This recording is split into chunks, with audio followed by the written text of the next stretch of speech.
Hello, and welcome to the Dialogue on Dialogue podcast. In 1956, Earl Nightingale recorded The Strangest Secret, launching a new era in self-improvement. Over his lifetime, he created thousands of radio and audio programs exploring success, purpose, and meaning. This project is my personal reflection on those ideas, what they meant then, and how they apply now, as I work to put them into practice, and invite you to come along for the ride. Episode 38 All the Money You Will Ever Have. As Earl Nightingale reminds us, the people don't need to be educated nearly as much as they need to be reminded. This series is about remembering the truths we probably already know and learning how to live them. This week's episodes are brought to us by Good Time Gary over at the Probst Group. Most people don't spend much time thinking and talking about their industrial water systems. And that's probably for the best, because if you did, we might have questions for you. Uncomfortable questions. And your friends would probably be looking for ways to get out of conversations with you. That's where Good Time Gary comes in, over at the Probst Group. They handle the parts of industrial water systems that most of us prefer not to think about. They clean the crap out of water. If you have questions about your system or concerns you'd rather not Google, especially on public Wi-Fi, you can call Gary. He will almost certainly know what to do. This is a satirical ad. No one is paying me nothing for this. Although if they were, I would probably say the same thing. Earl opens this episode with a pair of thought experiments, both of them designed to make us rethink what money actually means. The first is this. If you could receive all the money you would ever earn in your entire life, right now, in one lump sum, but you would never be able to earn another dollar again, would you take it? It's a philosophical minefield.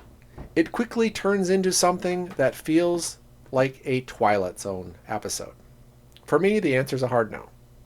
Work isn't just how we earn, it's how we grow, contribute, and give structure and meaning to our days.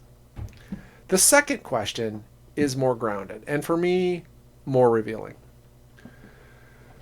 What's your hourly wage for the totality of your life? Not just your job, your whole life. If you divide what you earn by all the hours you spend working, commuting, sleeping, eating, spending time with family, it forces a different kind of awareness.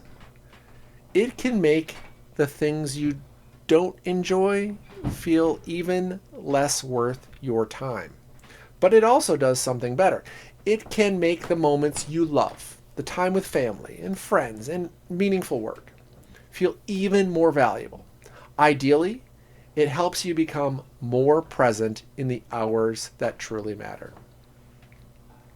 Earl then shares a short poem by Jessie B. Rittenhouse.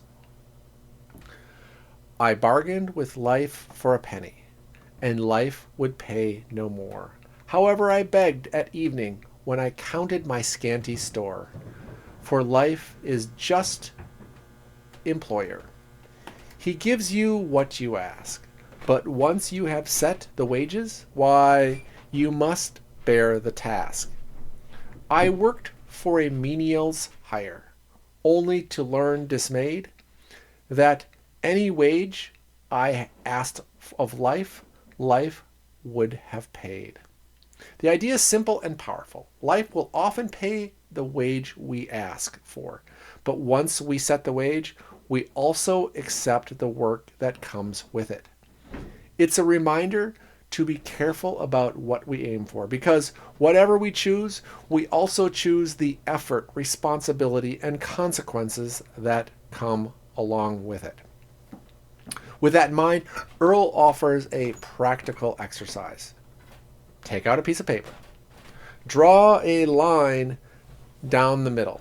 On one side, write, what am I giving?